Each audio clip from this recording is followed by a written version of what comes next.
Hello hi. स्टोरीबाजी channel में आपका स्वागत है। मैं आपको सुनाने जा रहा हूँ मुंशी प्रेमचंद जी की लिखी हुई कहानी सौत। तो आइए सुनते हैं।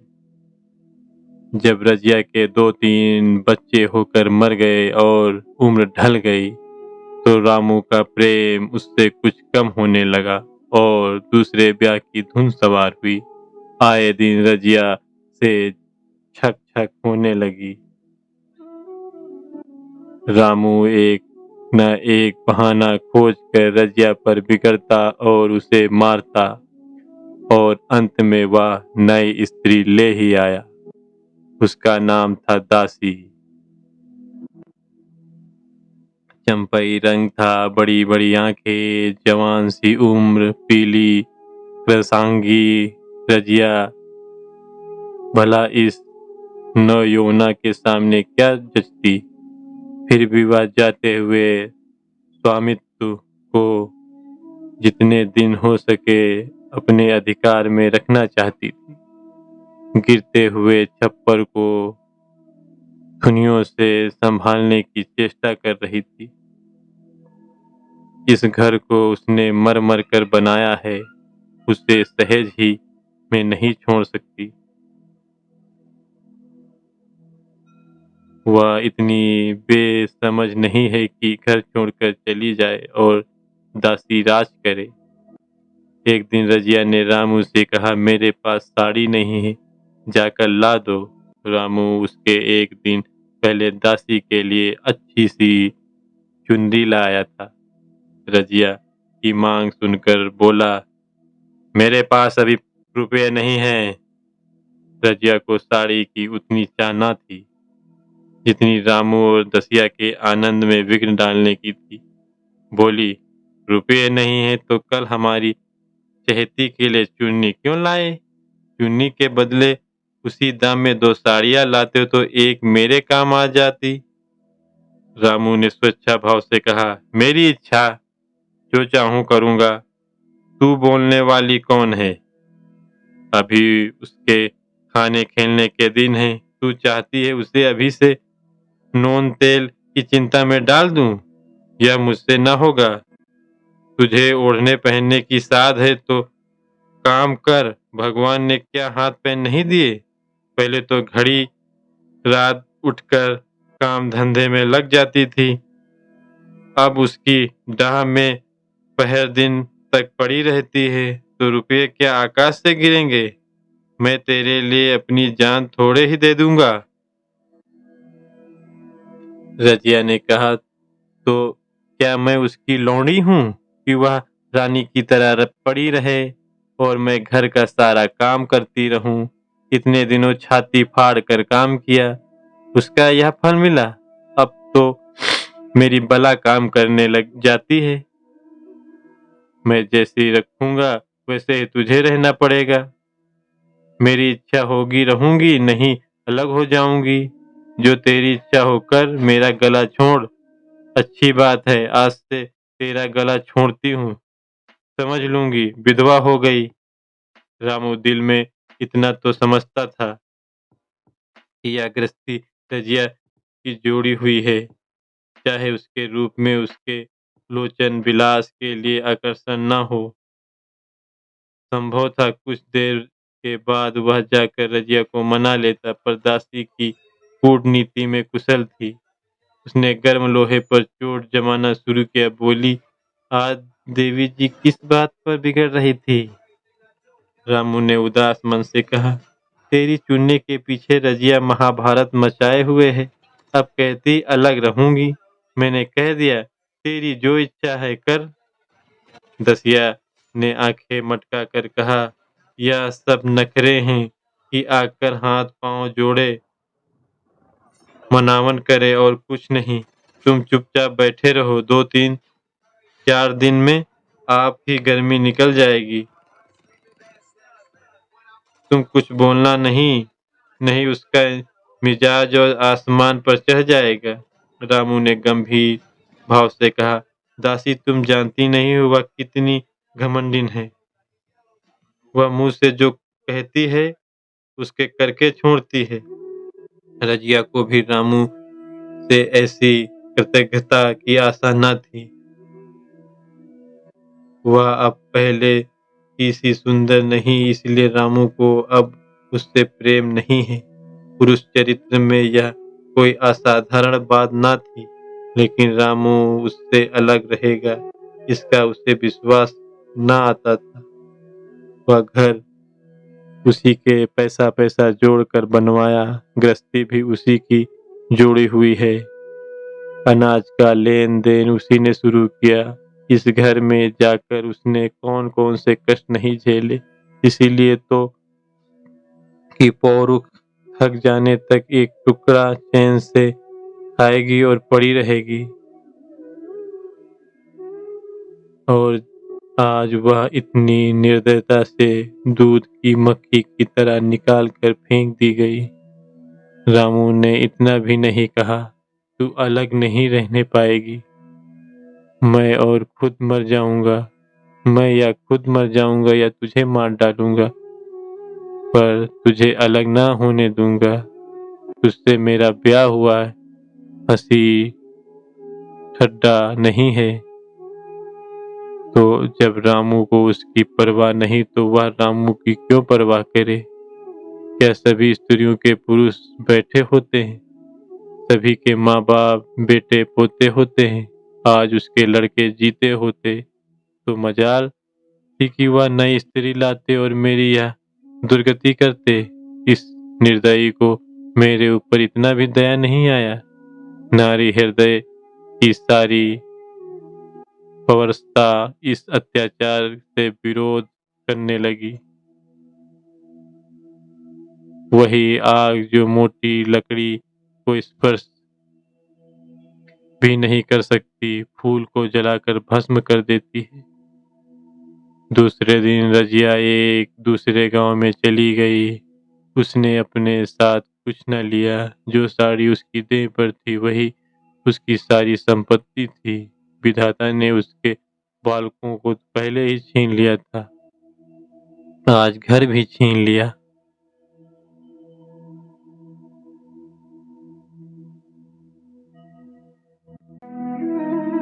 रामू उस समय दासी के साथ बैठा हुआ अमोद विनोद कर रहा था। रजिया को जाते देखकर शायद वह समझ न सका कि वह चली जा रही है। रजिया ने यही समझा। इस तरह चोरों की भांति वह जाना भी न चाहती थी। वह दासी को, उसके पति को और सारे गांव को दिखा देना चाहती थी कि वह इस घर से थैले की भी चीज नहीं ले जा रही है। गांव वालों की दृष्टि में रामू का अपमान करना ही उसका लक्ष्य था। उसके चुपचाप चले जाने से तो कुछ भी न होगा। रामू उल्टा सबको कहेगा रजिया घर की सारी संपत्ति उठा ले गई। उसने रामू को पुकार कर कहा, संभालो अपना घर, मैं जाती हूँ। तुम्हारा घर की कोई भी चीज अपने साथ नहीं ले जाती। रामू एक क्षण के लिए कर्तव्य भ्रष्ट हो गया। क्या कहे उसकी समझ में न आया। उससे आशा न थी कि वह यूं जाएगी। उसने सोचा था जब वह घर ढोकर ले जाने लगेगी तब वह गांव वालों को दिखाकर उनकी सहानुभूति प्राप्त करेगा। अब क्या करे? दसिया बोली, जाकर गांव में ढिंढोरा पीट आओ, यहाँ किसी का डर नहीं है। तुम अपने घर से ले ही क्या आई थी जो कुछ लेकर जाओगी? रजिया ने उसके मुंह पर लगकर रामू से कहा, सुनते हो अपनी चहेती की बातें? फिर भी मुंह नहीं खुलता। मैं तो जाती हूँ, लेकिन दस्तों रानी तुम भी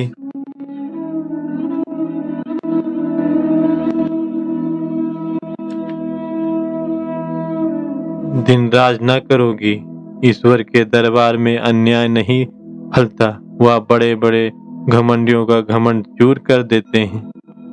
दसिया रट्टा मारकर हंसी, पर रामू ने सिर झुका लिया। रजिया चली गई। रजिया जिस नए गांव में आई थी वह रामू के गांव से मिला ही हुआ था, अतएव यहाँ के लोग उससे परिचित हैं। वह कैसी कुशल गृहिणी है, कैसी मेहनती, कैसी बात की सच्ची, यह यहाँ किसी से न छिपा था। रजिया को मंजूरी मिलने में कोई बाधा न हुई। जो एक लेकर दो का काम करे उसे काम की क्या कमी।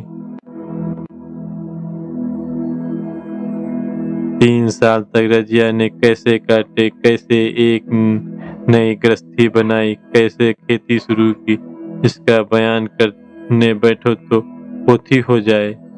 संचय के जितने मंत्र हैं, जितने साधन हैं, वे रजिया को खूब मालूम थे। फिर अब उसे ला हो गई थी और लाग में आदमी की शक्ति का पारावार नहीं रहता। गांव वाले उसका परिचय देखकर दांतों तले उंगली दबाते थे। वह रामू को दिखा देना चाहती है, मैं तुमसे अलग होकर भी आराम से रह सकती हूँ। वह अब धराहीन नारी नहीं है, अब वह पराधीन नारी नहीं है, अपनी कमाई खाती है। रजिया के पास बैलों की एक अच्छी जोड़ी है। रजिया उन्हें केवल खली भूसी देकर नहीं रह जाती, तो दो दो रोटियां भी खिलाती है। फिर उन्हें घंटों सहलाती है। कभी कभी उनके कंधों पर सिर रखकर रोती है और कहती है, अब बेटे हो तो पति हो तो तुम ही हो, मेरी लाज अब तुम्हारे हाथ है। दोनों बैल शायद रजिया की भाषा और भाव समझते हैं। वे मनुष्य नहीं बैल हैं। दोनों सिर नीचा करके रजिया का हाथ चाट कर उसे आश्वासन देते हैं। वे उसे देखते ही कितने प्रेम से उसकी ओर ताकने लगते हैं, कितने हर्ष से कंधा झुलाकर उस पर जुआ रखकर, और कैसे भी तोड़ काम करते हैं। यह वे ही लोग समझ सकते हैं जिन्होंने बैलों की सेवा की है और उनके हृदय को अपनाया है। रजिया इस गांव की चौधराइन है। उसकी बुद्धि जो पहले नित्य आधार खोजती रहती थी और स्वच्छंदन रूप से अपना विकास न कर सकती थी, अब छाया से निकलकर प्रौढ़ और उन्नत हो गई। एक दिन रजिया घर लौटी तो एक आदमी ने कहा, तुमने नहीं सुना चौधराइन, रामू तो बहुत बीमार है, सुना है 10 लगन हो गए हैं।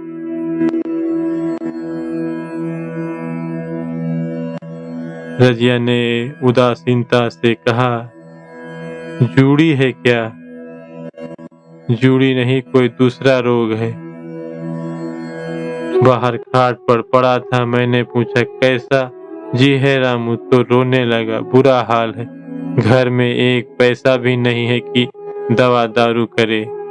दसिया के एक लड़का हुआ है, वह तो पहले भी काम धंधा न करती थी और अब तो लड़कोरी है, कैसे काम करने जाए।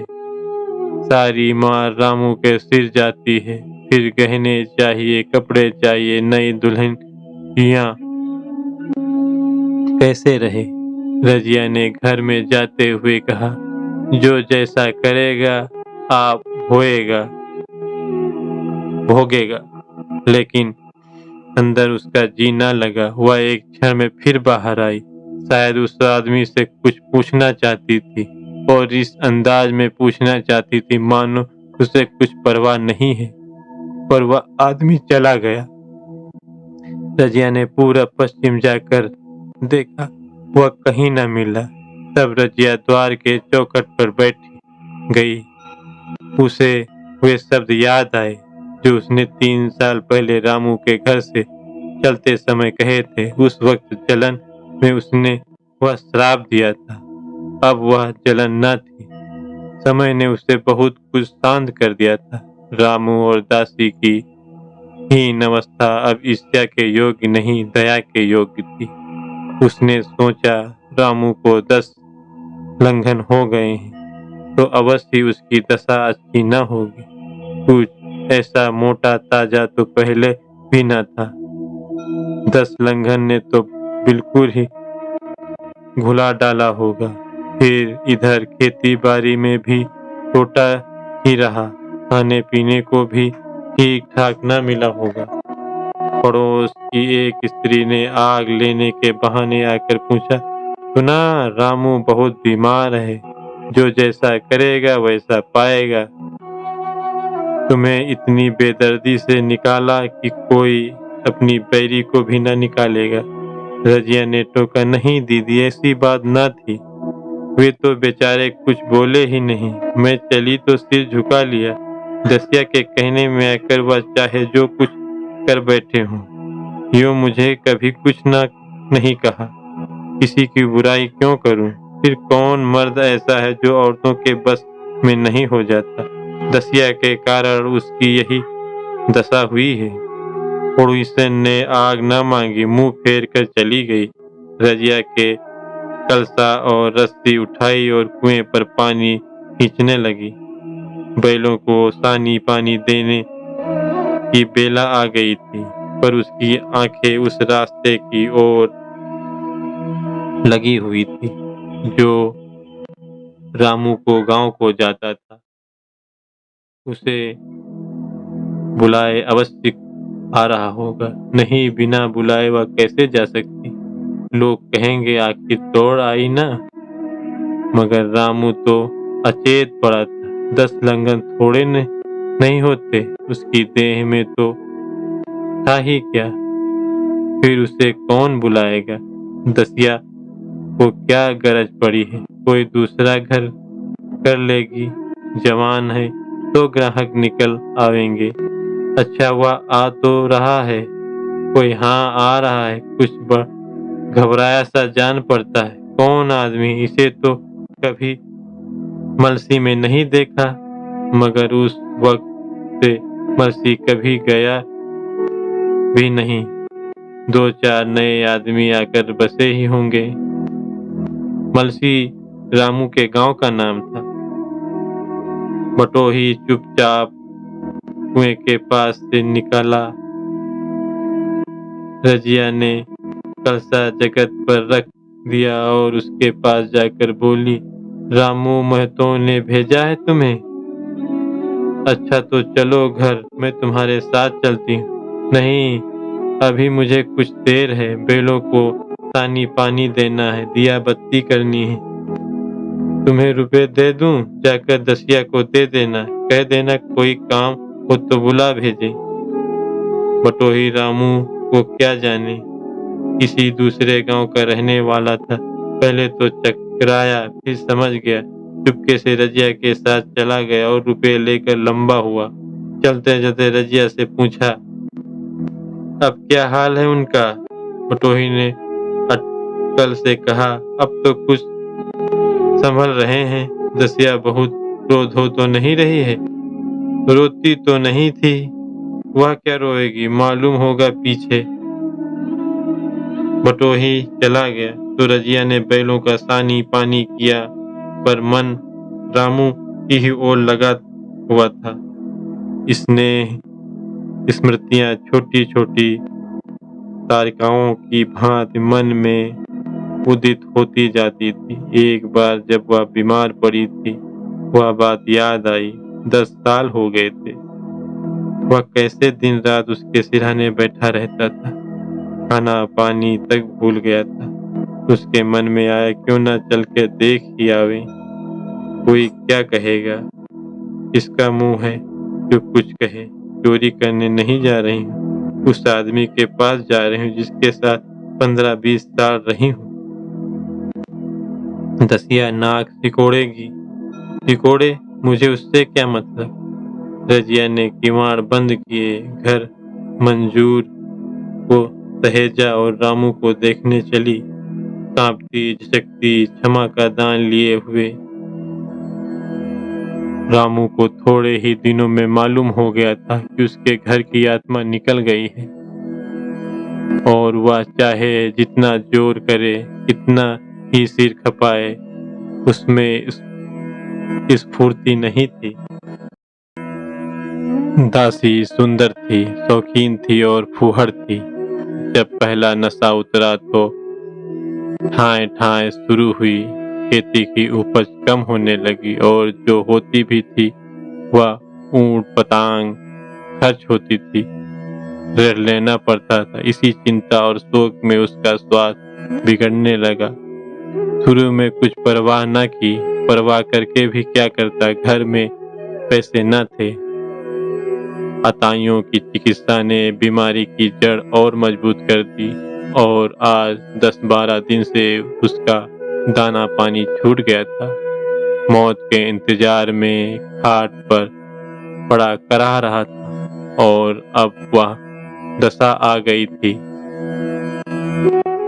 जब वह भविष्य से निश्चित होकर अतीत में विश्राम करते हैं। जैसे कोई गाड़ी आगे का रास्ता बंद पाकर पीछे लौटे। रजिया को याद करके वह बार बार रोता और दासी को कोसता, तेरे ही कारण मैंने उसे घर से निकाला। वह क्या गई, लक्ष्मी चली गई। मैं जानता हूँ अब भी बुलाऊं तो दौड़ी आएगी, लेकिन बुलाऊं किस मुंह से।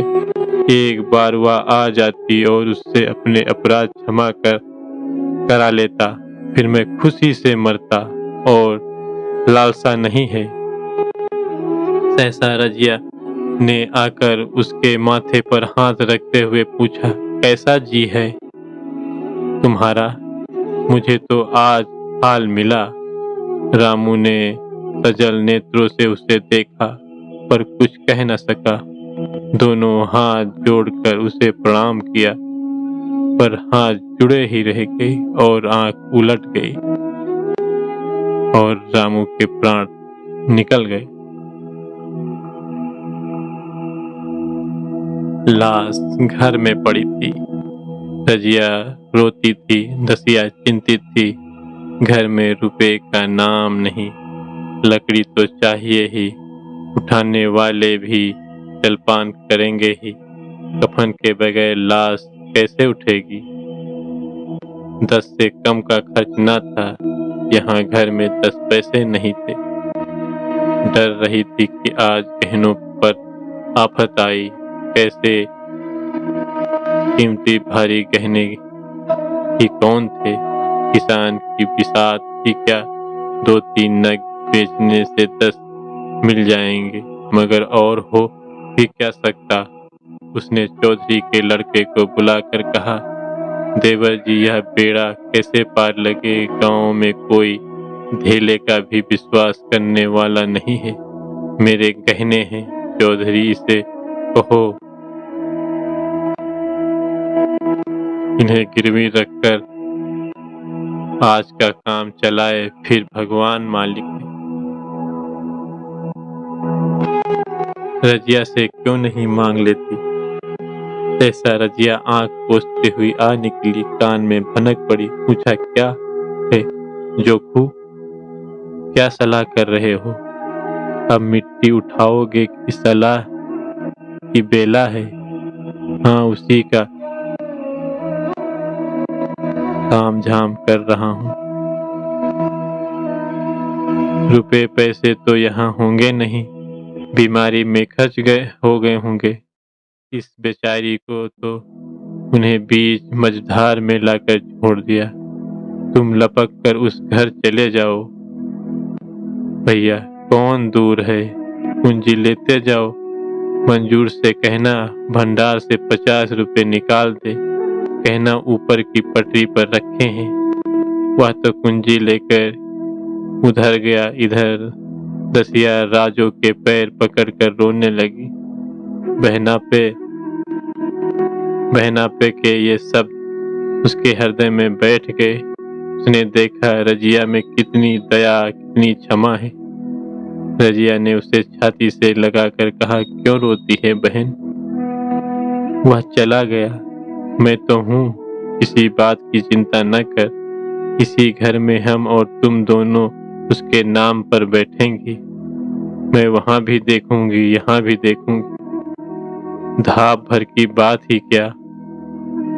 कोई तुमसे गहने पाते मांगे तो मत देना। दसिया का जी होता है कि सिर पटक कर मर जाए। उसे उसने कितना जलाया, कितना रुलाया और घर से निकाल कर छोड़ा। रजिया ने पूछा, किस किसके रुपए हो? सूरत करके मुझे बता देना, मैं झगड़ा नहीं रखना चाहती। बच्चा दुबला क्यों हो रहा है? दसिया बोली, मेरे दूध होता ही नहीं। गाय जो तुम छोड़ गई थी वह मर गई, दूध नहीं पाता। राम राम, बेचारा मुरझा गया। मैं कल ही गाय लाऊंगी, सभी गृहस्थी उठा लाऊंगी। वहां क्या रखा है? लाश घूम से उठी। रजिया उसके साथ गई। जहाँ कर्म किया, भोज किया, कोई 200 रुपये खर्च हो गए, किसी से मांगने न पड़े। दसिया के जौहर भी इस त्याग की आंच में निकल आए। बिलासनी सेवा की मूर्ति बन गई। आज रामू को मरे 7 साल हुए। रजिया घर संभाले हुई दसिया को वह सौत नहीं बेटी समझती है। पहले उसे पहनाकर तब आप पहनती है, उसे खिलाकर आप खाती है। जोखू पढ़ने जाता है, उसकी सगाई की बातचीत पक्की हो गई है। इस जाति में बचपन में ही ब्याह हो जाता है। दसिया ने कहा, बहन गहने बनवा कर क्या करोगी? मेरे गहने तो धरे ही हैं। रजिया ने कहा, नहीं री, उसके लिए नए गहने बनवाऊंगी। अभी तो मेरा हाथ चलता है, जब थक जाऊं तो जो चाहे करना। मेरे अभी पहनने ओढ़ने के दिन है, तू अपने गहने रहने दे। नाइन ठकुराइन सुहाती करके बोली, आज जोखू के बाप होते तो कुछ और ही होता। रजिया ने कहा, वे नहीं है तो मैं तो हूँ। वे जितना करते मैं उसका दूना करूंगी। जब मैं मर जाऊं तब कहना जोखू का बाप नहीं है। ब्याह के दिन दसिया को रोते देख कर रजिया ने पूछा, बहू तुम क्यों रोती हो? अभी तो मैं जीती हूँ, घर तुम्हारा है, चाहे जैसे रहो। मुझे एक रोटी दे दो बस, और मुझे क्या करना है? मेरा आदमी मर गया, तुम्हारा तो अभी जिंदा है। दसिया ने उसकी गोद में सिर रख दिया और खूब रोई। जी तुम मेरी माता हो, तुम ना होती तो मैं किसके द्वार पर पड़ी होती?